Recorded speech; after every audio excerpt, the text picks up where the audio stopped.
Bueno, muy buenas tardes a todos. Otra vez nos encontramos en este espacio que es el ciclo de conferencias en línea de la Federación Latinoamericana de Simulación Clínica y Seguridad del Paciente. En el día de hoy vamos a hacer el segundo ciclo, o mejor dicho, el segundo encuentro de este primer ciclo de encuentros para este año, cuyo tema es simulación interprofesional. Les voy a dejar ahora la palabra a Paulina Herrera para que les presente a los integrantes del panel de lujo que tenemos hoy para compartir con ustedes. Buenas tardes para todos. Para nosotros es un placer presentar a estos tres expertos que nos acompañarán el día de hoy y quienes nos apoyarán dando respuesta a cada una de las inquietudes que ustedes tienen. Arrancando con las damas, nos acompaña la doctora Delia Borunda, de Profesiones Médicas con una especialidad en anestesiología. Es coordinadora del Centro de Desarrollo de Destrezas Médicas del Instituto Nacional de Ciencias Médicas y Nutrición, Salvador Subirán de México. Bienvenida la doctora Delia. Por otra parte, nos acompaña el doctor Salvador Espinosa Ramírez. El doctor Salvador Espinosa Ramírez es médico de emergencias del Servicio de Emergencias de la Comunidad de Madrid, profesor asociado de la Facultad de Medicina de la Universidad de San Francisco de Victoria de Madrid, donde ha coordinado las actividades del grado de Medicina en el Centro de Simulación Clínica Avanzada de dicha universidad.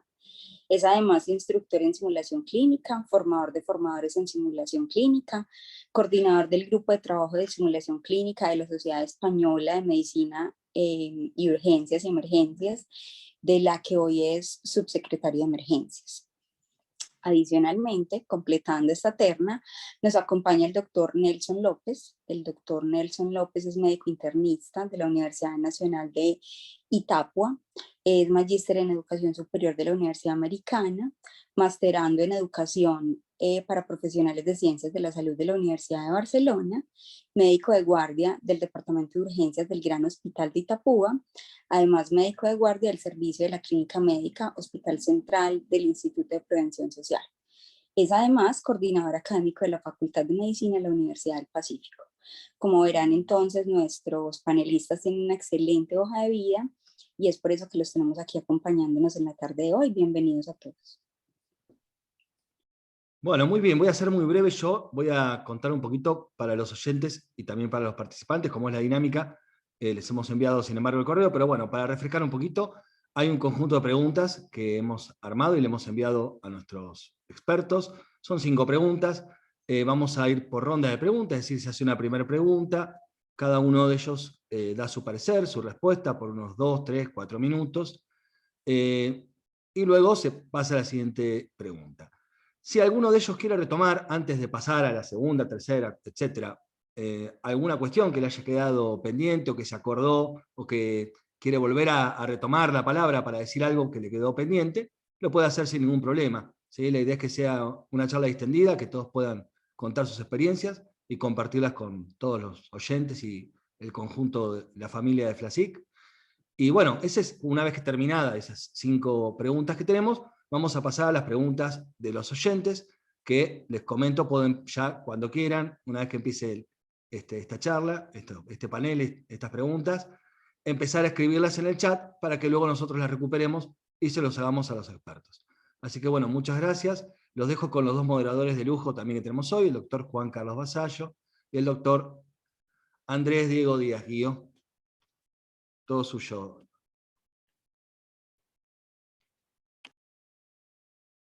Estás muteado, Tato. Sí, es la parte que falla, fracasa.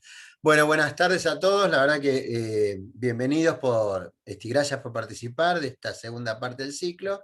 Y como explicó un poquito Federico, la idea era, junto con Andrés, ir transmitiendo algunas de las preguntas o inquietudes o comentarios sobre el trabajo interprofesional en simulación.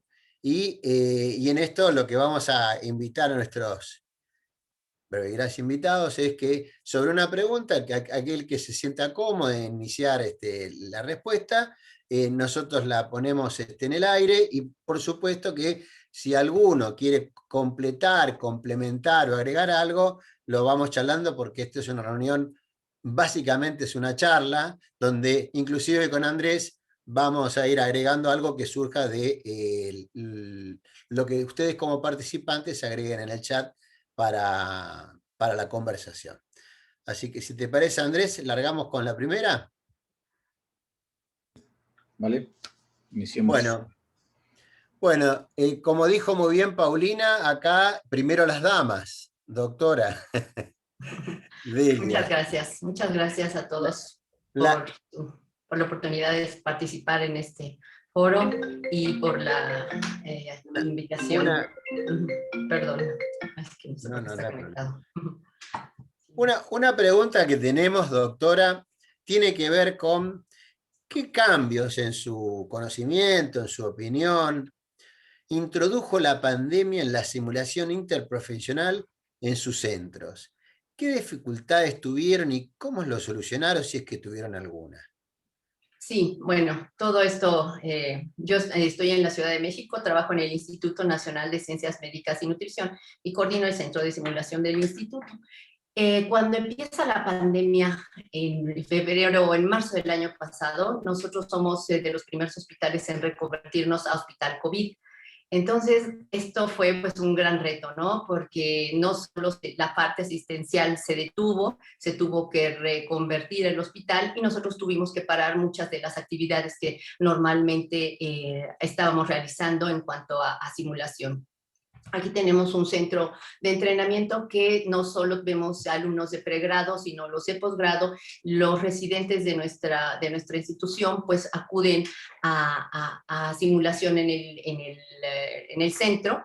Y pues tenemos las áreas, por ejemplo, la de endoscopía, la de urología, cirugía, todo lo que es medicina crítica, medicina interna, anestesia, pues ellos dentro de su plan académico tienen rotaciones en simulación. Todo esto inicialmente se detuvo porque, como les digo, nos tuvimos que reconvertir y en lo que nos reorganizábamos, pues era muy poca la asistencia de los chicos y como estaba también empezando el año académico, pues todavía esto nos retrasó un poquito más, pero nos permitió de alguna forma reestructurar todos estos planes, hacerlos de forma más segura, implementar las medidas de higiene, toda la logística que tuvimos que reorganizar en cuanto a espacios físicos, en cuanto a equipo, en cuanto a el número de alumnos que se iban a poder recibir para que los residentes continuaran con la simulación. Por supuesto, muchos de los cursos, ya sea de ventilación mecánica, de ACLS, porque somos centro de entrenamiento para ACLS y para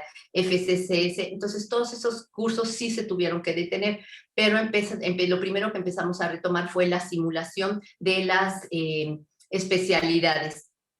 Entonces empezamos a hacer un horario diferente, incrementar el número de horas por alumno, ya que muchos de ellos pues tenían mucho más tiempo, ya que no estaban, por ejemplo, los cirujanos entrando a quirófano, los endoscopistas haciendo endoscopías. Entonces tuvimos que hacer una reestructura tanto del programa académico como de la logística, los horarios, las medidas de higiene que se tuvieron que implementar, todos los equipos de protección que, como ya saben, en un inicio, pues bueno, queríamos entrar casi con trajes de astronautas, ya a la fecha ya vimos que pues eso ya no aplica tanto. Entonces, en un inicio, pues en lo que veíamos todo esto, en lo que empezábamos a contar con todo el recurso que se requería en cuanto, les digo, a equipo de protección, a todo el personal que nos iba a hacer, nos iba a ayudar con la limpieza de los equipos, con la sanitización de los espacios,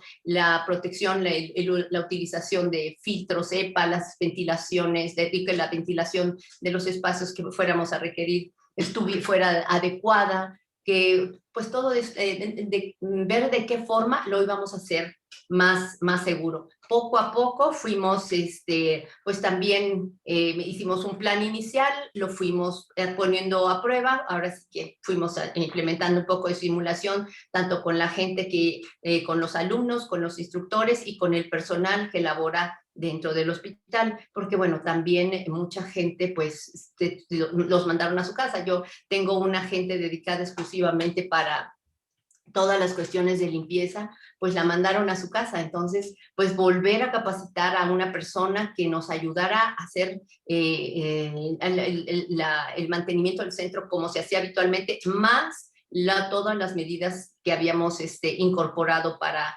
hacerlo de forma segura. Y pues ya más adelante ya estábamos más organizados, ya nos autorizó el hospital a empezar a dar algunos cursos. De hecho, aquí se diseñó un curso en el de Fundamentos de Cuidados Críticos para Pacientes con COVID, en el que tuvimos como 230 alumnos del interior que vinieron de todo el país y que estaban ellos trabajando en COVID. Entonces, pues tuvimos que pudimos empezar a hacer ese curso, ya más adelante, pasados varios meses, pero ya con ellos pudimos establecer ya todas las medidas de seguridad, desde cuando admitíamos a los alumnos al curso, que tuvieran pruebas de PCR negativas, que cuando acudían aquí, si cualquier síntoma los pasábamos al centro de revisión de COVID para, pues, minimizar cualquier posibilidad de contagio tanto de los alumnos como los instructores y el demás personal que elaboraba con nosotros. Y poco a poco pues ya fuimos incorporando los diferentes cursos.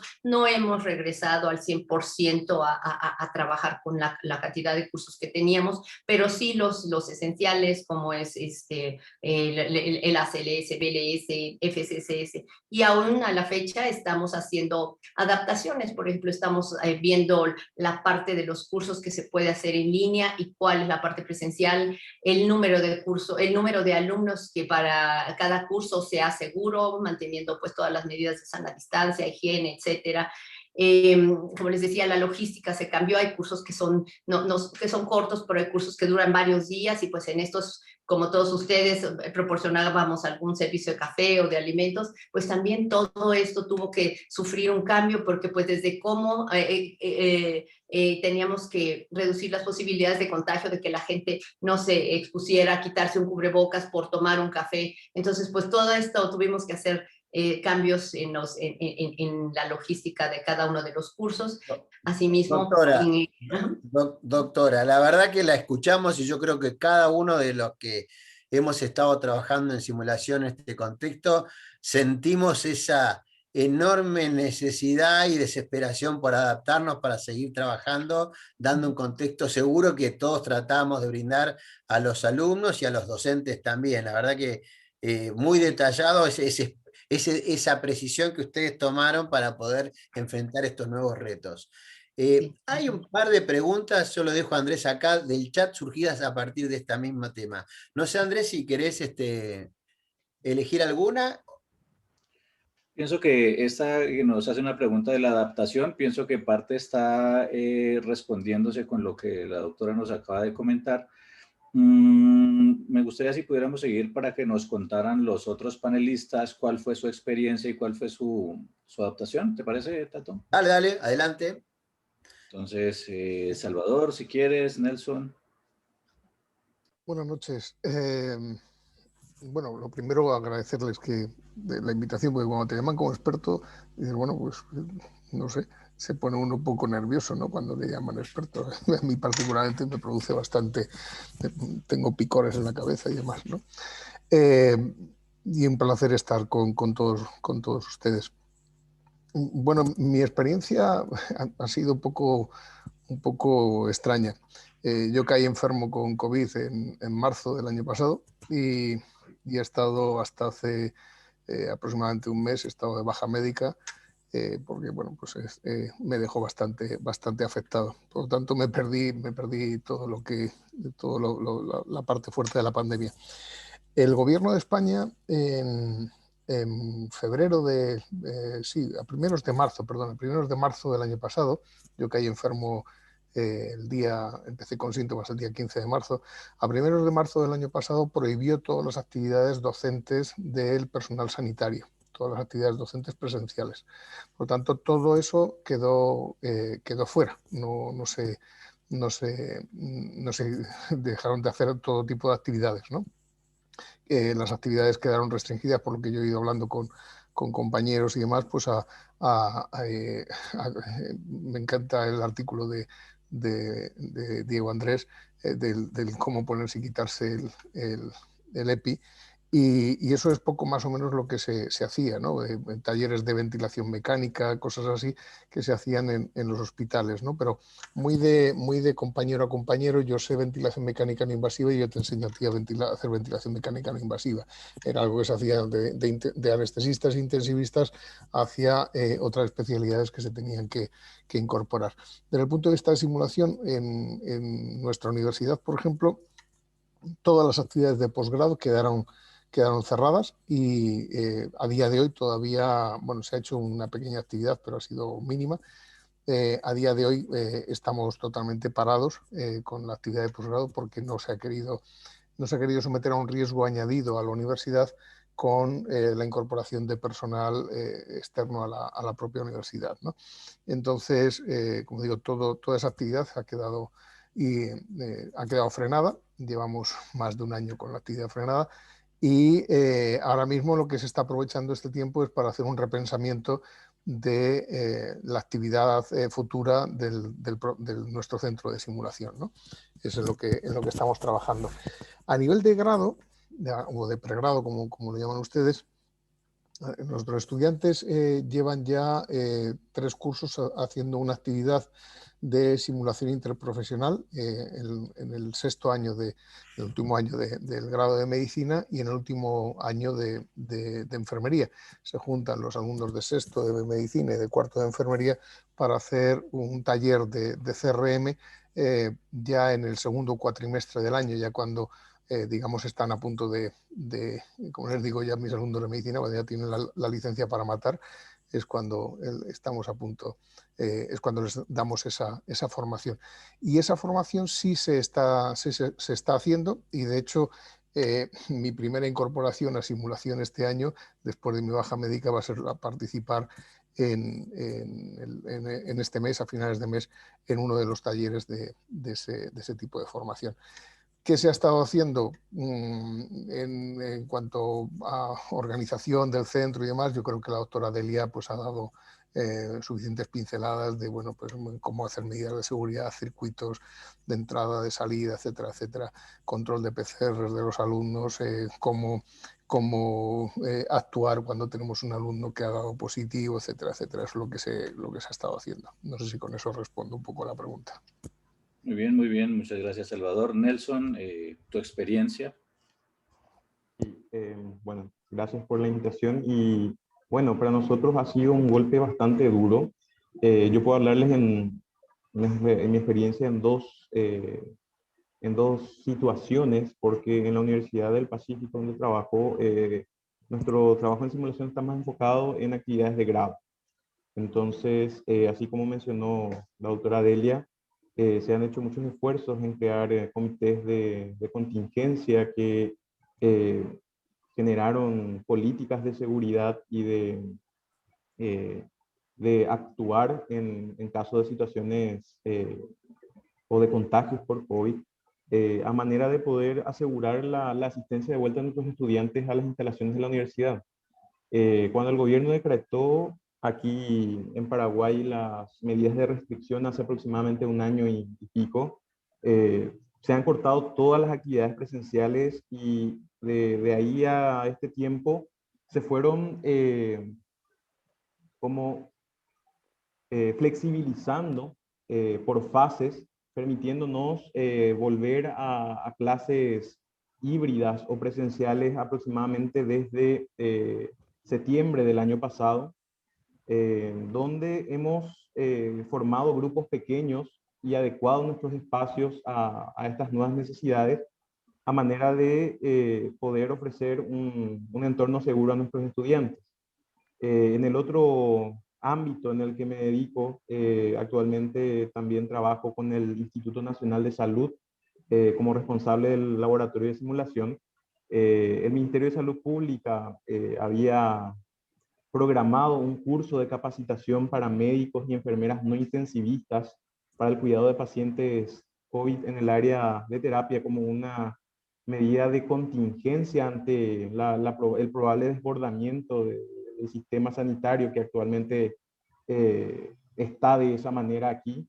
Y se ha empleado a médicos de familia, médicos internistas, anestesiólogos, cirujanos de trauma, a manejar pacientes en situaciones de terapia intensiva, es decir, a falta de especialistas se tuvo que emplear a estos profesionales cuya formación fue la de ese curso. En ese curso hemos trabajado en distintos escenarios, como por ejemplo justamente el manejo de los equipos de protección individual, ventilación mecánica, manejo de vía aérea difícil, situaciones de ACLS en contextos COVID, a manera más o menos preparar a estos profesionales que tal vez nunca han tenido contacto con un área de terapia intensiva para responder a esta necesidad actual.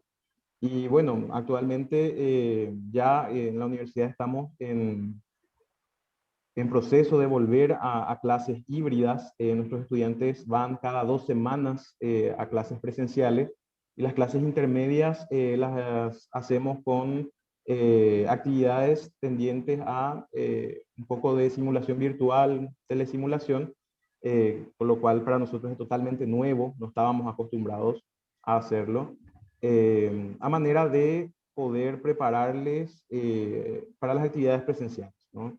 Y también en el contexto del Instituto Nacional estamos trabajando en proyectos de capacitación para residentes de medicina familiar y de medicina interna que van a ingresar ahora al sistema de salud luego de del examen de admisión a residencias médicas que se llevó a cabo hace una semana para el manejo de situaciones COVID desde el día 1. Entonces, en eso estamos actualmente aquí. Vale. Bueno, pues muchas gracias a todos por sus respuestas, por compartir nuestra experiencia durante la pandemia. Y algo que nos ha demostrado estos tiempos es que el trabajo multidisciplinario es esencial para atender situaciones emergentes como la que estamos viviendo y que se está recrudeciendo actualmente. Nos gustaría preguntarles, y la pregunta queda abierta para los tres desde lo que ustedes conozcan, ¿qué evidencia existe? ¿Qué datos podemos tener para hablar de educación interdisciplinaria a través de la simulación clínica?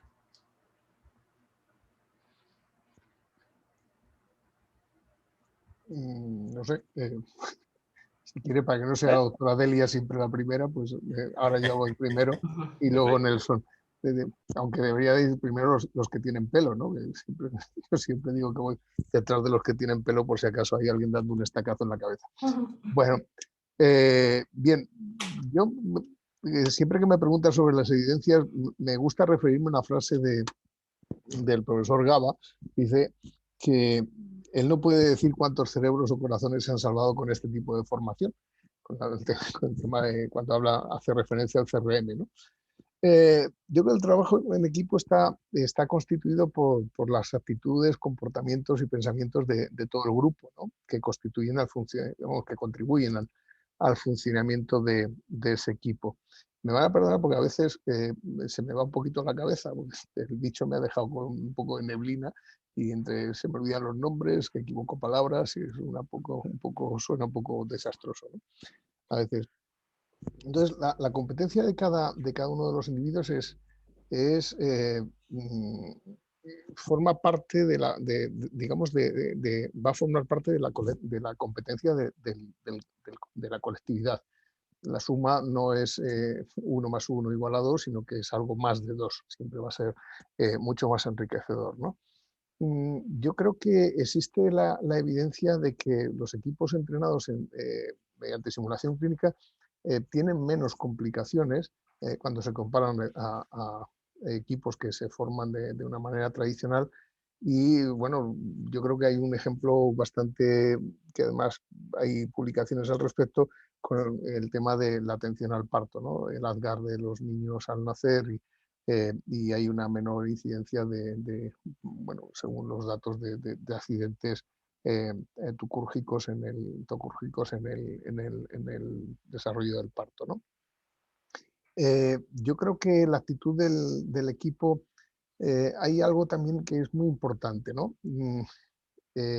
Va a depender mucho también del diseño de la formación. En los equipos de salud existen jerarquías, ¿vale? Y entonces en esas jerarquías, de forma bastante habitual, bueno, pues se suele colocar al médico en una posición de autoridad, ¿no? Lo cual va a generar habitualmente, puede generar una actitud negativa hacia esta figura, ¿no? Si no cambiamos la formación de nuestros profesionales, eso va a ser muy difícil de eliminar. Yo creo que tenemos la oportunidad, los que trabajamos, sobre todo los que trabajamos en la formación en el grado, de cambiar esa actitud que tienen los profesionales. Yo me he encontrado con sorpresas muy interesantes cuando los alumnos del grado han participado en esta actividad de CRM que hacemos interdisciplinar. Solamente participa enfermería y medicina. Ojalá en el futuro podamos incorporar también a farmacia. Hay algo que nos ha llamado muchísimo la atención, y es que los alumnos no se conocen, no saben, los alumnos de medicina no saben cuáles son realmente las competencias del alumno de enfermería. El alumno de medicina no conoce las competencias de la enfermera. Ha visto a la enfermera en el hospital, pero no ha trabajado con ella, no tiene responsabilidad. Entonces, el no trabajar hace que no sepan exactamente cuáles son las competencias de la enfermera. Y el alumno de enfermería le pasa exactamente lo mismo. La vemos como se queda como retraída, porque está acostumbrada a ir al hospital, y en el hospital existe esa jerarquía. Entonces, cuando los ponemos juntos, encontramos detalles de este tipo. El alumno de medicina se queda mirando al alumno de enfermería, porque el alumno de enfermería parece que sabe hacer más cosas, y se queda retraído. El alumno de enfermería, no, aunque sepa en un momento dado dar un paso adelante, no lo da porque está pendiente de que el alumno de medicina le diga que tiene que hacerlo. Por lo tanto, yo creo que es fundamental que trabajemos en esto. Nuestra experiencia ha sido muy gratificante, y la pandemia nos ha frenado mucho en este sentido. Yo creo que en un futuro, probablemente en el próximo curso, si están las cosas un poquito más tranquilas, ensayemos algún encuentro más. Por ejemplo, todo lo que es la formación en soporte vital se puede hacer y se debería hacer de forma conjunta, porque creo que el soporte vital es exactamente igual para el alumno de medicina que para el alumno de enfermería. Yo creo que puede contribuir a cambiar la actitud que nos encontremos en el futuro. Vale. No sé si alguno de los otros panelistas, gracias por tu respuesta, Salvador, no sé si alguno de los otros panelistas quiere compartirnos algo.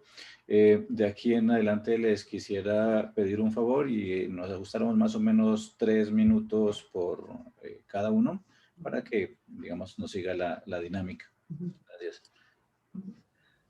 Pues bueno, en relación a la evidencia del impacto de la simulación en la mejoría de la atención de la calidad de los pacientes, pues esta ya desde hace mucho tiempo se ha venido estudiando, se han hecho muchas revisiones, se ha estudiado mucho, hay algunas áreas en las que está más estudiado el impacto de la simulación. En medicina tenemos algunos artículos como el de Nguyen en 2015, en el que él establece que la simulación definitivamente mejora el rendimiento de las habilidades técnicas de los residentes durante las fases perioperatoria e intraoperatoria de cirugía. Perdón, es que se apaga mi luz. Y entonces, bueno, vamos viendo, hay diferentes áreas, como les decía, muchas de las que están muy estudiadas es cirugía, anestesia, algunas de medicina crítica, hay algunos estudios en pediatría, como Okuda en 2009 publicó un artículo en el que veían la utilidad de la simulación en la educación médica y cuál era la evidencia. En esta se hace una encuesta de residencias de medicina de emergencia que utilizan la simulación, y encontró que las cuestiones de tiempo de la facultad eran la principal barrera para el uso de la simulación, seguido por la falta de capacitación y costo del equipo, pero definitivamente esta era una de las retos que encontraba, pero esto asociado al impacto que tiene la simulación, cómo se hicieron cómo se fueron implementando estas tecnologías a los educadores, a los alumnos, y cómo esto mejoró mucho la educación en los alumnos, en los residentes de urgencias. otros de las gentes, así como ellos hubo otros. Schrodel también en el 2012 también estableció que, bueno, ellos definen que la educación basada en simulación mejora el aprendizaje y el cuidado del paciente por parte de los residentes de medicina interna en la unidad de cuidados intensivos. Esto es un estudio alaterizado con 60 residentes en hospital de tercer nivel. Y bueno, y así como hay mucha evidencia. Nosotros nos metemos a buscar cualquier, en cualquier base, la evidencia que hay del impacto de la simulación, pues definitivamente pues no hay duda, ¿no? Sí tiene un impacto real. Nosotros lo hemos visto no solo durante los cursos, sino ya durante la práctica de los residentes o en las diferentes áreas en las que los capacitamos. Vale, gracias. No sé si Nelson quieres hablar o Tato, continuamos con otra pregunta. En realidad, para poner el dedo en la llaga, nuestro colega Cobian nos pregunta, en relación, creo que, y está bueno, si es necesario insistir en la búsqueda de evidencia sobre el impacto de resultados en salud. La verdad que una pregunta desafiante, porque acabamos de decir que la verdad que hay bastante evidencia y estamos preocupados, pero ¿hay alguna opinión cortita al respecto, doctores, sobre esto? Si quieren, Nelson, tienes la palabra. Sí, yo creo que quedaría redundante volver a insistir en que existe evidencia respecto a esto que se encuentra a favor del uso de la simulación interprofesional para mejorar las habilidades y competencias de nuestros estudiantes y también así de profesionales. De hecho, que en la búsqueda de artículos encontré uno muy interesante donde saca un poco a luz lo que mencionó el doctor Salvador, que se encontró una leve diferencia en los resultados entre la comparación de un trabajo multidisciplinar entre estudiantes de odontología con medicina, debido a que justamente uno no conocía las competencias del otro. Es decir, muchas veces, y esto se reproduce en el campo clínico cuando nos desempeñamos, en que muchas veces o nos sobrepasamos o nos quedamos cortos con las cosas que debemos hacer, debido a que no limitamos nuestras áreas de competencia, y así también muchas veces menospreciamos al miembro del equipo, ¿no? Por decirlo así, aquí en nuestro país, trabajar en equipo es muy difícil, porque hay como, por decirlo así, tribus, por mal llamarlo, donde el médico trabaja por su parte, la enfermera trabaja por su parte, a veces ni se hablan. Entonces, esto muchas veces conlleva a situaciones que van en contra del bienestar y de la seguridad del paciente, y que podrían ser evitados intencionando formaciones en esta área, ¿no? Entonces, la verdad que la pregunta, yo creo que deberíamos buscar un poco el lado contrario, es decir, si existen situaciones en las cuales no se dan los resultados esperados en escenarios de trabajo de simulación interprofesional, ¿no? Una evidencia invertida, digamos, que nos muestran que no sirve. Es como el paracaídas, nadie lo ha demostrado, pero nadie ha probado tirarse sin paracaídas del avión, ¿no? Pero yo creo que, perdóname, Salvador, sí. yo creo que hay un artículo por ahí de un médico cubano criticando el artículo este del paracaídas, ¿no? Del British Medical Journal. Y yo creo que la evidencia clínica hay que buscarla, y la evidencia docente también hay que buscarla, ¿no? Porque yo creo que si entramos en evaluación, en simulación, la gran mayoría de las evaluaciones están con mucho en nivel 2 y nivel 3 de Kirkpatrick, ¿no? Y si nos vamos al Joint Evaluation Train, se quedan la mayoría en el 2A, en el 2B algunos y poco más, ¿no? Pero muy pocos estudios llegan al 4B, ¿no? Entonces yo creo que es necesario porque alguien nos va a pedir cuentas. A mí mi rector me pide cuentas. mi rector me pide cuentas, la sociedad me pide cuentas de si realmente la formación que estoy impartiendo es la adecuada o no es la adecuada, si está sirviendo o no está sirviendo. Por lo tanto, creo que esas pequeñas píldoras que ha comentado la doctora Delia y el doctor Nelson son muy interesantes porque apoyan, ¿no? Pero yo creo que deberíamos de ir a más. O sea, yo creo que tenemos que hacer un esfuerzo investigador por encontrar métodos evaluativos que nos permitan evaluar esas competencias blandas, sobre todo las competencias blandas, que son las más, el factor humano, como bien sabemos, es el causante del 80 al 90% de los eventos adversos, ¿no? Yo creo que es fundamental llegar a poder demostrar realmente cuántos cerebros salvamos. Cuántos, como decía Gaba, no sabemos cuántos cerebros y cuántos corazones. Yo creo que es bueno que lleguemos a buscar eso. Hay que opinar distinto de Gaba, ¿eh? La verdad que... una pregunta voy a aprovechar porque la verdad que está muy interesante.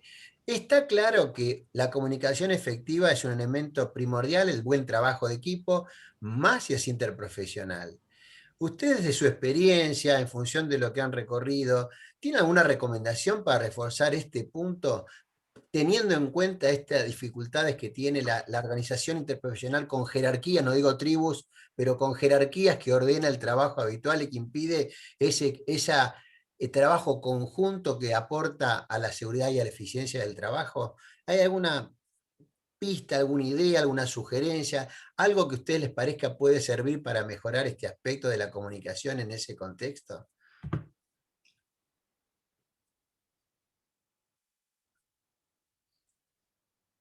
Es en relación a mejorar la comunicación entre el instructor y el alumno, o entre los programas, o entre... Perdón, la pregunta es que la comunicación efectiva es elemento primordial para un buen trabajo en equipo y especialmente difícil de implementar cuando es interprofesional. Ya cuando son médicos, enfermeros, kinesiólogos, anestesiólogos, que son también médicos, es verdad, pero bueno, son diferentes. Está claro que es difícil. Ahora, cuando es interprofesional, es más difícil todavía. En su experiencia, ¿usted tiene alguna aproximación, alguna idea, algo que les pueda, piensen ustedes, puede facilitar practicar entre los participantes de un escenario esa comunicación efectiva? Pues un poco, yo creo que es irnos un poquito antes, hacer una planeación, a establecer bien cuáles son los objetivos que vamos a perseguir. De esta forma, nosotros yo creo que vamos a tener más claras las estrategias que podemos implementar para favorecer esta comunicación entre las diferentes especialidades. Como dicen ustedes, a veces está la enfermera con el médico, el paramédico, el alumno, o sea, en un grupo multidisciplinario, para favorecer esta comunicación, yo creo que sí debemos establecer un poquito antes qué estrategias vamos a seguir, qué dinámicas debemos de implementar. Un poquito, yo creo un ejemplo muy bueno es en relación a los cursos, en relación a los cursos de ACLS, que tienen muy bien ya definidas los roles que cada quien va a tener, ¿no? En qué momento te toca ser el líder, en qué momento no eres líder, en qué momento nada más vas a apoyar. Entonces, yo creo que tal vez aquí sería pues un poquito ver los objetivos que perseguimos, ¿no? Muy bien, muy bien. Salvador, Nelson, ¿algún aporte a más o pasamos a otra pregunta? Yo creo que la comunicación es algo fundamental que hay que trabajar, es un elemento crucial. La comunicación interprofesional y la comunicación médico-paciente o enfermera-paciente es algo que yo he sufrido a lo largo de este tiempo de haber estado al otro lado de la barrera y me he dado cuenta de las carencias que existen, ¿no? O sea, dan por hecho cantidad de cosas, nadie se presenta o muy poquitos se presentan, te tocan el culo y da lo mismo, no sabes quién te está tocando, te lavan, te manejan tus partes más íntimas y les importa muy poquito el decirte qué es lo que están haciendo, ¿no? Y otro montón de cosas al respecto. Yo creo que la comunicación es un elemento. Yo creo que para mí es fundamental esta experiencia que hemos tenido de formación interprofesional en el grado. Lo que me da pie es a buscar momentos a lo largo de todo el grado, a lo largo de todos los estudios del grado, desde el principio, a buscar momentos de unión de ambos alumnos. Hay que buscar momentos para lo que sea. Hay que buscar acciones diferentes, no sé, participación en escenarios de simulación de cualquier tipo, porque es fundamental. Si no, llegarán al día que salgan de la facultad, entrarán a ser residentes y, bueno, serán dos perfectos desconocidos que, en función del maestro que tengan en su residencia, serán más bordes o más repelentes o más cariñosos o más empáticos, ¿no? Y eso es muy triste que sea así, o sea, dejarlo a la libre evolución, eso es peligrosísimo porque no cambiaremos, ¿no? Perdón, quisiera agregar algo, ¿puedo? Sí, Obviamente. ¿Sí? Nos lo dijimos, tiene una réplica de 1 minuto en caso de que se requiera algo más. Ok. Vale. Pues, una de las cosas que quería comentar era en relación también a, ya cuando tenemos los objetivos y las estrategias, también es importante que veamos que todos los instructores o los profesores que vayan a trabajar estén pues capacitados en esto, que ellos mismos tengan la capacidad de facilitar pues las habilidades y los conocimientos y que persigamos en estos cursos, que el enfoque del instructor sea el apropiado para el nivel de aprendizaje, de experiencia o de competencia de los participantes, que los métodos, que ellos estén familiarizados con estos métodos, con los métodos de aprendizaje y un poco con el nivel de los alumnos, ¿no? Entonces sí, una cosa importante yo creo que es la capacitación que demos a los instructores para mejorar la comunicación. Nelson, ¿tienes algo para comentar en esta?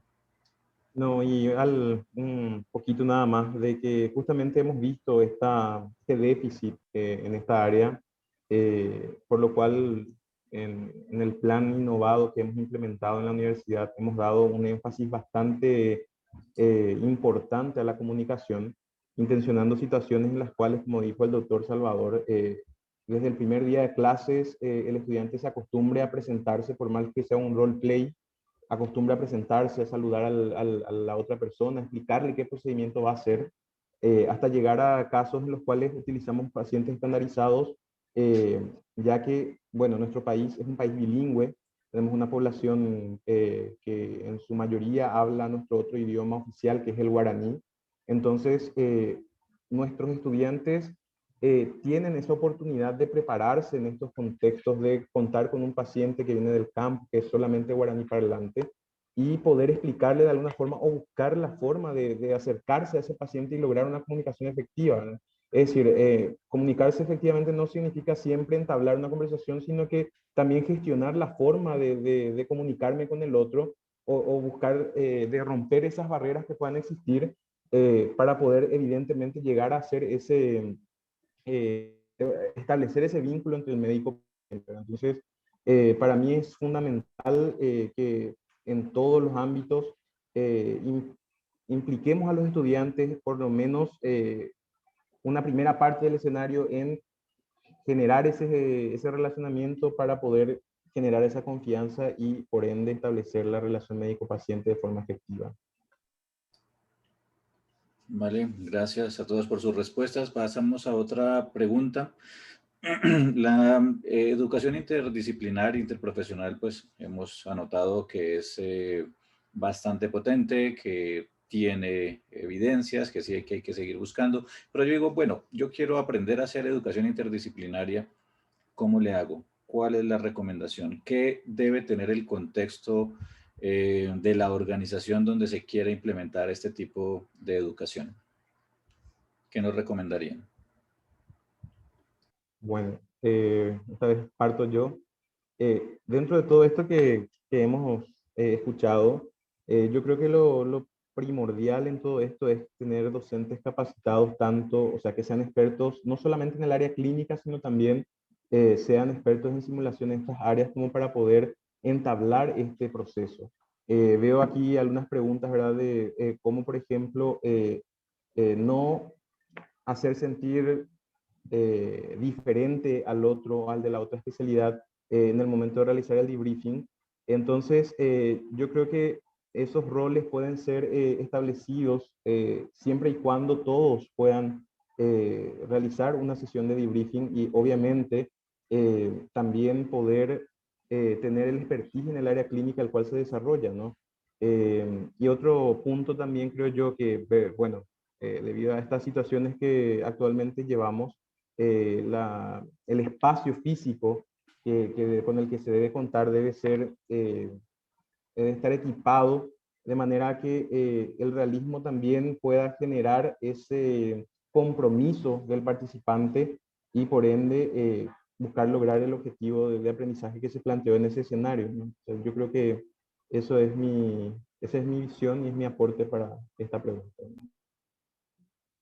Yo estoy de acuerdo con el doctor Nelson en que las personas que van a participar en la capacitación no solo deben de ser médicos y expertos en su área, sino también tener capacitación en simulación, en pedagogía o cuando es posible y en otras áreas que pues nos puedan dar un mayor respaldo. Por ejemplo, nosotros en alguna ocasión tuvimos un diseño de un curso que querían que lo hiciéramos con simulación. Alguna compañía vino y quería que hiciéramos algo. Entonces, ellos querían que participaran algunos de sus profesores expertos, por decir, en hemodinamia. Entonces, le decía yo, sí, está perfecto, de acuerdo. Nada más que, a ver, antes de empezar el curso, hay que hablar con esa gente para organizarnos y ver la logística. Y había médicos que me decían, no, doctora, yo, mire, soy una hemodinamista de mucho tiempo, con mucha experiencia, pero yo en simulación no tengo, es más, no conozco ni el simulador. Entonces, pues nosotros era algo que le tratábamos de hacer, entender un poquito a la compañía que quería hacer estos cursos con simulación, que no solamente se necesita el experto en determinada área, sino se necesita gente que esté capacitada, que conozca los objetivos del curso, cuáles son las estrategias a seguir, que conozca la simulación o los diferentes tipos de simulación que se van a emplear en el curso, la evaluación que se vaya a hacer, cómo se va a hacer la evaluación, cómo se va a ver cómo se va a medir el impacto de todo esto. Entonces, sí es importante, estoy muy de acuerdo con el doctor Nelson en relación a la capacitación que deben de tener los profesores, los instructores o facilitadores que vayan a trabajar en todo el tiempo en simulación. Además, como les decía, de los objetivos que debemos de tener. Y también, bueno, pues contar con el recurso necesario, porque muchas veces pues no podemos hacer simulación nada más con la pura imaginación, ¿no? Tenemos que hacerlo lo más apegado a la realidad y tener pues el recurso necesario, tanto físico como material y demás, ¿no? Entonces, sí, yo creo que, bueno, esas serían mis recomendaciones básicamente. Bueno, yo creo que cuando quieres comenzar a hacer algo de esto es porque tienes algo que te está picando, ¿no?, en el cuerpo. Y a mí me pica mucho, por ejemplo, el tema de la seguridad del paciente. Entonces yo creo que cuando queremos implementar esa cultura de seguridad, creo que es difícil que una institución, cuando le pones las cifras encima de la mesa y le dices que en Estados Unidos se producen 400.000 muertos por eventos adversos, pues, y que claro, que yo sé que en España somos muy buenos y que en comparación con Estados Unidos, vamos, no tenemos no tenemos ninguno, ¿eh? De hecho, no los publicamos, o sea que por eso digo que no tenemos ninguno, ¿no? Bien, pero a mí hay algo, estoy totalmente de acuerdo en lo que han dicho de la formación de los facilitadores, instructores. Fíjense que antes he visto ahí una pregunta. A mí me está sustituyendo ahora, para los escenarios de CRM, me está sustituyendo un técnico de emergencias sanitarias, lo que en sus países suelen llamar paramédico, ¿no? Es decir, no es un médico y no es una enfermera. En los escenarios de CRM que hacemos con los alumnos de de grado, de alumnos de pregrado de medicina y enfermería. Los instructores son médicos, son enfermeras y en este caso hay uno que es un técnico de emergencias sanitarias. Lo que tiene que tener es una formación adecuada como instructor de simulación, conocer lo que es un debriefing, conocer lo que es un debriefing de buen juicio, y como en el curso que impartíamos, que echo de menos allí en La Plata y en Argentina, como decíamos, aparte de darse muchos abrazos de 6 segundos, que es marca propia, creo que es fundamental no olvidar que en simulación hay 3 herramientas básicas, que son el amor, la humildad y la curiosidad. Yo tengo que tener amor o respeto por la persona con la que estoy, a la que estoy facilitándole con esa simulación. Tengo que tener humildad, porque yo no voy allí a enseñarle absolutamente nada, voy a intentarle facilitar la labor de la reflexión. Quiero que aprenda a reflexionar tanto durante la acción, o sea, tanto después de la acción como durante la propia acción. Y tengo que ir con curiosidad, yo tengo que intentar averiguar el porqué de aquellas cosas que están sucediendo. Si voy de esa manera, puedo perfectamente entrar en una simulación, en una formación interdisciplinar mediante simulación, como dice Rusín, en zona 3, y de una forma muy adecuada.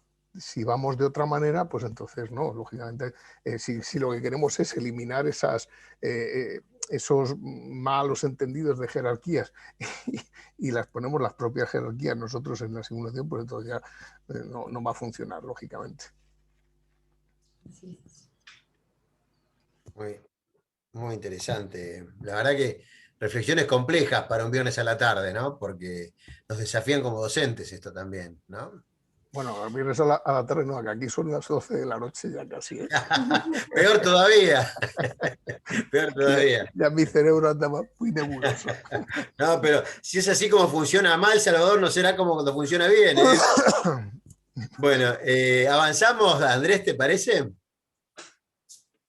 Hay un par de preguntitas en el chat que teníamos armadas, así que vamos a tratar de responder lo que dijo Andrés un poquito, de tratar de responder con yo le voy a hacer el recordatorio los 3 minutos muy amablemente, así más o menos tratamos de responder un poco las preguntas del auditorio también, ¿sí? En este tema de estas recomendaciones, digamos, hay algunas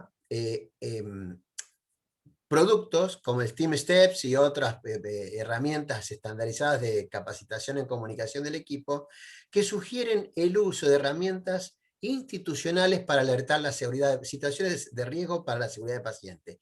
Esto significa que si un enfermero ve que un médico se acerca a un paciente sin lavarse las manos, toda la institución acordó que si dice que está preocupado, el médico tiene que pensar que hay algo que está haciendo bien.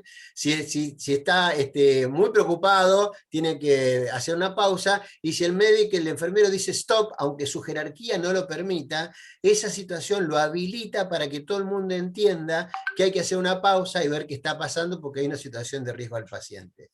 Nosotros nos pareció extraordinario esto, pero la verdad que no hemos visto aplicación de esto en ámbitos más cercanos a nuestra cultura. ¿A ustedes les parece que esto es posible de usar, de implementar? ¿Han tenido alguna experiencia en trasladar esto de comunicación y seguridad de paciente al equipo interprofesional? Hombre, yo creo que cuesta, ¿no? Por lo que la mentalidad latina que tenemos hace que esas jerarquías, como he dicho antes, cuando evaluábamos los 400.000 muertos de Estados Unidos y que no evaluamos, nosotros en España al menos no los evaluamos, nos cuesta mucho trabajo que alguien nos diga lo que tenemos que hacer, ¿no? Entonces, creo que esa formación tiene que entrar con esa cultura que hay que crear desde la propia fábrica. Al árbol que está torcido es muy difícil enderezarle, eso es bastante complejo.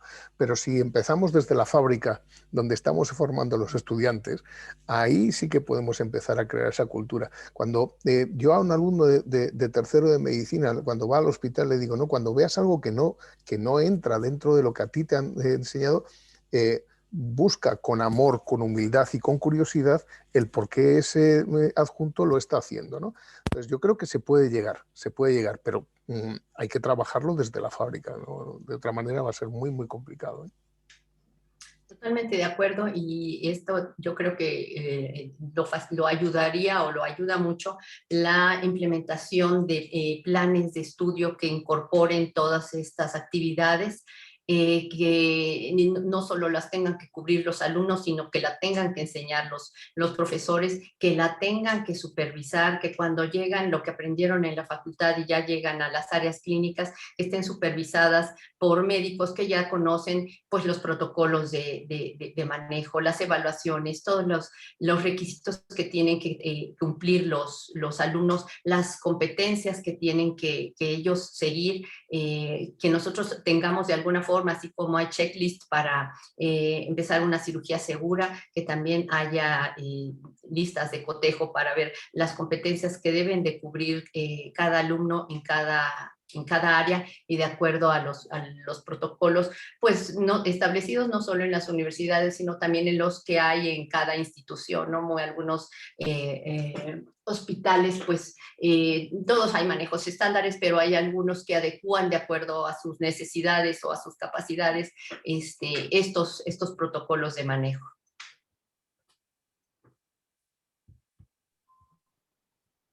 Y la verdad que, bueno, este tema de la comunicación en un entorno ya, o sea, en el desarrollo mismo de un escenario, además, es un poco complejo por el hecho de que muchas veces uno se encierra en su rol y por más de que ve o encuentra algún error, no anima o no se anima a establecer una forma de que ese error pueda ser corregido en el momento, muchas veces debido a un temor o demás. Justamente hoy, en un escenario donde estuvimos trabajando con un grupo de odontólogos en manejo de un paro cardiorrespiratorio en un contexto de consultorio, una de las que en ese caso tomó el rol de la asistente del odontólogo, no se animó o sea, en el momento del debriefing nos dice que ella se dio cuenta de que en cierto momento hubo un error en la técnica, pero que no se animó a decirlo debido a que ella se tomó muy en serio su rol de asistente y no quería ir en contra de su superior. Entonces también yo creo que esa es una mentalidad que viene mucho de la formación jerárquica que tenemos y que lo que dice el de más alto rango muchas veces es considerado como un dogma, entonces es indiscutible. De hecho, que lo mismo le digo a los residentes con los que trabajo, que por más de que ellos vean, o a veces intenciono también, por ejemplo, en el momento en que tenemos pase de lista o recorrida, como le llamamos acá, de realizar una indicación de forma errónea para ver si ellos se animan a decirme, ¿sabes qué? No, espera, ¿por qué decís eso? Y solamente de unas 5 oportunidades que hice eso con los grupos con los que roté, solamente uno se animó a decirme. Entonces, en el momento después del feedback, les digo, ¿por qué? Si se dieron cuenta de por qué, o sea, de que estaba errando, ¿por qué no se animaron a decir, pero vos sos el jefe? Y ahí les digo, miren, yo soy una persona, puedo equivocarme y por ende, en ese momento, si ustedes ven un error en mí, yo se los agradeceré de que me hagan la retroalimentación y de que me puedan parar el carro. Entonces, creo que es un paradigma que hay que romper de a poco.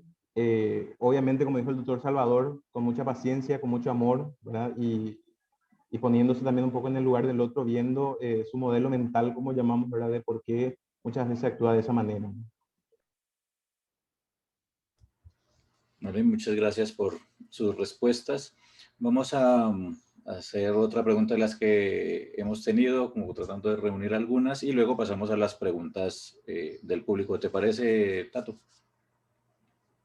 Vale. Por supuesto. Tenemos después viene la licenciada doctora Paulina con una mejor voz para continuar con las preguntas del público. Una pregunta que es muy importante cuando se va a decidir hacer educación interdisciplinaria es la implementación y el hacer que profesores de distintas disciplinas logren trabajar juntos, ¿no? Porque claro, nos hemos enfocado un poco en los estudiantes y en el impacto que tiene, pero convencer a los profesores, no sé, en la experiencia de ustedes, en la mía es complejo. ¿Qué nos recomendarían ustedes desde su experiencia para lograr que esos profesores se incorporen y ellos mismos trabajen en equipo para lograr este tipo de educación. Alguna de las actividades que nosotros realizamos aquí en el centro es tener algunas como reuniones o sesiones en las que toquemos ciertos temas y puntualizamos algunas de las cosas. Muchas veces observamos que hay algún instructor que está saliéndose un poquito del contexto o del objetivo del curso porque está aplicando su experiencia personal. Pues digo, no es la finalidad.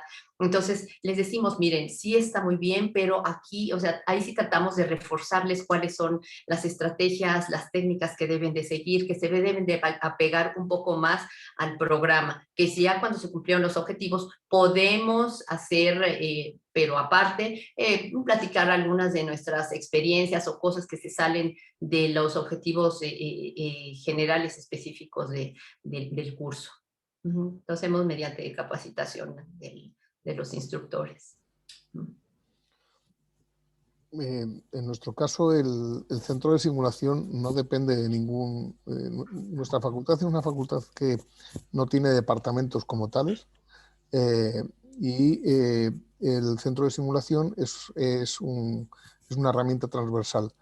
El decano convoca reuniones periódicas del claustro de profesores y ahí es donde se decide, de acuerdo a la dirección académica del centro, se decide qué es lo que se va a trabajar en simulación con los alumnos de grado.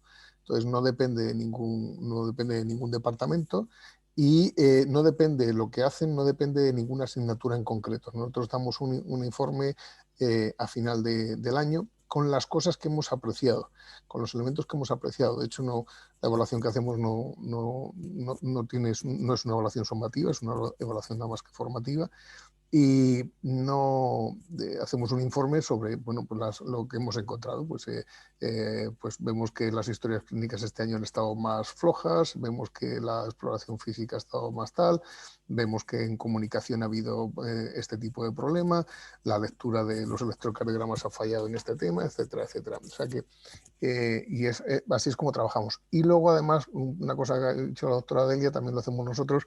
La idea, que ahora se ha parado con el tema de la pandemia, era capacitar a profesores de otras, de diferentes asignaturas para que se pudieran incorporar como instructores al centro de simulación, sabiendo que, bueno, que iban a tener que hacer simulación no solamente de su especialidad, sino de cualquier otra especialidad. Es decir, no dependemos de ningún departamento. Para mí siempre ha sido muy, muy interesante. Muchas gracias. Nelson, ¿estás por ahí? Sí. De la misma forma que habla el doctor Salvador, bueno, una de las estrategias que utilizamos nosotros en la universidad ha sido la incorporación de docentes de distintas especialidades y en las cuales muchas veces no los utilizamos en su área en específico solamente, sino que también en otras áreas como más generales, a manera de no generar ese encasillamiento de ser solamente el pediatra en pediatría, el ginecólogo en gineco, sino también poder darles perspectivas de distintos escenarios para que puedan colaborarnos en cualquiera de ellos, más aún hoy día en que muchos de ellos quedan de baja debido a que o se infectan con el COVID, debido a que muchos de ellos son médicos de planta, médicos de urgencias. Entonces, me es mucho más fácil poder ocupar a otro que puede y que tiene el tiempo necesario para cubrir ese espacio. Es decir, entonces, me parece que el encasillarnos en una sola área muchas veces cierra la oportunidad de también utilizar las bondades que puede tener ese especialista, ya que muchas veces sus habilidades van mucho más allá de su especialidad en sí. Sí, nosotros aquí también en el hospital utilizamos, bueno, trabajamos con diferentes áreas de especialidad, con enfermería, con técnicos en inhaloterapia, técnicos en endoscopía, toda la parte de las personas, todas las partes de las personas que forman parte del equipo médico, los vamos integrando, nos ayudan, o sea, se incorporan a trabajar en el trabajo en equipo. Pero además de, por ejemplo, los cursos que ya son muy específicos, y es en pura endoscopía, bueno, también ahí incorporamos no solo a la enfermera, al técnico, sino al endoscopista, al gastro, al anestesiólogo, lo hacemos más multidisciplinario, ¿sí? Siempre incorporamos, y también estamos capacitando gente continuamente, porque algunas veces pues empiezan algunas personas, pero por diversas circunstancias empiezan a tener un desarrollo profesional muy importante, y pues poco a poco se van alejando de estas áreas. No sé si en el caso de ustedes también tiene su área de especialidad a la que pues le van a dedicar mayor tiempo, ¿no? Aquí con nosotros pues cumplen un tiempo, pero su especialidad o su área específica sí también les requiere un tiempo mayor. Vale, Y pues luego pues ya van a trabajar a otros lugares, van a hacer subespecialidades en el extranjero o se van al extranjero. Entonces sí, tenemos así algunas personas que, bueno, no participan un tiempo y después ya se van. Vale, gracias a todos por sus respuestas. Vamos ahora a pasar, hoy ha sido un día de muchas preguntas, tenemos muchísimas preguntas para hacerles de parte del público, lo cual es muy genial. Para esto, Paulina nos va a ayudar leyéndoles las preguntas de nuestro público. Adelante, Muchas Paulina. gracias, Diego.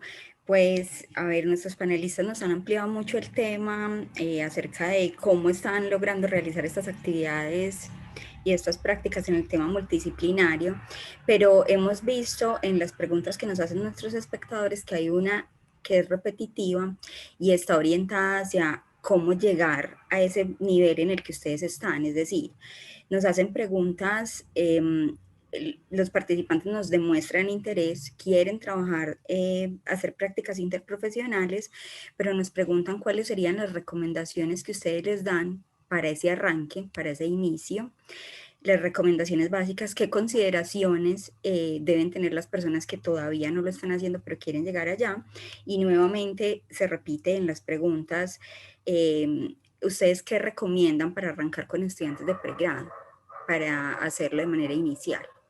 No sé si alguien se anima a respondernos esta pregunta. Pues yo fíjese que la experiencia que hemos tenido nosotros es que antes de empezar esta actividad de simulación en el pregrado con alumnos de medicina y de enfermería, éramos una facultad de ciencias de la salud donde estaba enfermería y estaba medicina, y no lo conseguimos hacer. Y fue el momento en el que nos separamos y se convirtió en facultad de medicina y facultad de enfermería. En ese momento fue cuando conseguimos ponernos de acuerdo. O sea que yo creo que hay que, probablemente coincidió también con el hecho de pusimos en marcha el programa ECRM de la Sociedad Española de Medicina de Urgencias y Emergencias, y bueno, eso me ayudó, que yo estoy como coordinador de ese plan nacional de la sociedad, me ayudó a presentar datos tanto a mi decano como a la decana de la Facultad de Enfermería, presentar los datos de lo que teníamos, ponerles el vídeo de la muerte de Elaine, no sé si lo conocen, el de Martín Bromiley, el piloto, y su amada esposa Elaine, y poniendo el vídeo aquel y haciendo un juego de roleplay con los dos decanos, salimos de allí con la programación hecha. O sea que fue así, lo hicimos de esa manera, y desde entonces se ha metido como una formación obligatoria, lógicamente. Muchas gracias, Salvador. No sé si la doctora Delia o el doctor Nelson deseen complementar desde su experiencia cómo es el arranque para todos aquellos espectadores que están ahí y quieren saber cómo llegar al punto de experiencia en el que ustedes están. Pues nosotros aquí en el hospital tuvimos, pues nos consideramos afortunados. Este proyecto lo empezamos alrededor del año 2000, empezamos a tocar algunas puertas, entre ellos, bueno, principalmente las autoridades del instituto que creyeron en nosotros. Empezamos, pues como todos sabemos que este es un proyecto costoso, ¿no? Que podemos tener el respaldo, pero pues se necesita también apoyo financiero para iniciar esto. Se puede empezar desde cosas muy básicas, pero pues finalmente se requiere apoyo financiero. Empezamos a tocar algunas puertas, a tratar de convencer a la gente que queríamos nos podía ayudar, y tuvimos la suerte de hacer algunas visitas en otros centros de simulación en el extranjero, en Estados Unidos, en Canadá, ver el impacto de la simulación en la enseñanza en medicina y en la mejora en la atención al paciente. Entonces, pues, nos vimos favorecidos, tuvimos apoyo, empezamos este proyecto con autorización del hospital, les digo, apoyo financiero de algunas compañías, y sobre todo también el respaldo de algunos, con la experiencia de algunos centros de simulación con los que estuvimos, y a la fecha estamos en contacto, que nos pues, compartieron sus experiencias, nos ayudaron con asesorías y todas estas cosas.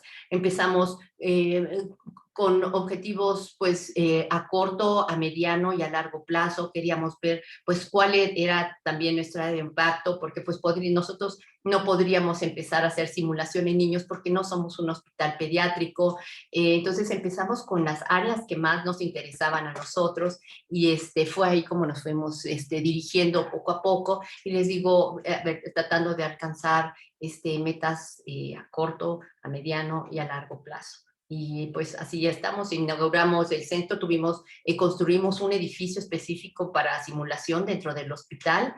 Esto fue en el 2003, oficialmente vino el presidente a inaugurarlo en el 2004, y desde entonces pues estamos haciendo capacitación, cursos. Ahorita también el hospital está construyendo un nuevo edificio, y el otro ahorita nos tienen temporalmente en otras instalaciones, nos hemos adecuado y luego a la pandemia, pero pues la idea es volver a tener un centro diseñado específicamente para simulación.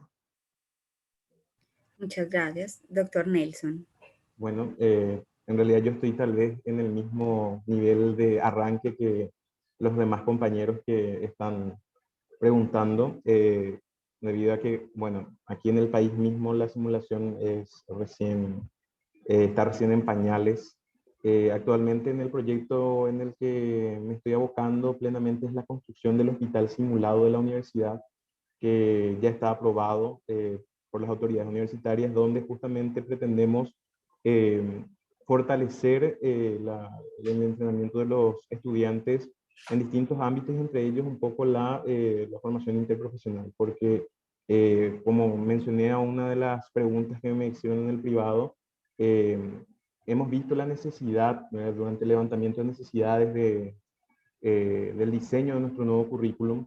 Hemos visto que los profesionales de la salud muchas veces trabajan en islas, y que muchas veces solamente se comunican mediante una hoja de interconsulta, y directamente no existe una comunicación o una relación interprofesional como para mejorar los resultados con el paciente. Entonces, uno de los puntos, una de las competencias que hemos declarado dentro de nuestra matriz y nuestro perfil de egreso es el de trabajo en equipo, y también un trabajo interprofesional y multiprofesional. Entonces, en este nuevo hospital se están diseñando espacios que puedan permitir el desarrollo de escenarios más complejos, y también la formación de nuestros docentes. Es decir, actualmente estoy abocado en el diseño de nuestro curso para nuevos instructores, para poder fortalecer nuestro centro. Y respecto al proyecto macro que tengo actualmente como proyecto de vida, básicamente es la de la creación del centro de simulación del Ministerio de Salud, donde pretendo justamente generar espacios de aprendizaje para profesionales ya de las áreas de ciencias de la salud, y donde justamente uno de los pilares fundamentales es el entrenamiento de actividades interprofesionales. Entonces, estoy en el proceso de desarrollo de ese proyecto, buscando financiamiento, ya que como mencionó la doctora Aurelia, no es solamente en una intención de deseo, sino que también necesitamos apoyo como para poder realizar y llevarlo a la luz, ¿no? Entonces, es un proyecto grande, ambicioso y espero que podamos lograrlo, ¿no? Muchas gracias, profesor Nelson. Por acá nos hacen una pregunta y es acerca del nivel de aceptación docente y el nivel de aceptación por parte de los estudiantes acerca de estas prácticas que de alguna manera los exponen un poco frente al otro, que además no es tu colega, sino que pertenece a otra profesión. Entonces nos están hablando del nivel de aceptación tanto para para los pares, los profesionales, los docentes, como para los estudiantes. ¿Han tenido alguna dificultad y cuáles son las estrategias que han implementado ustedes?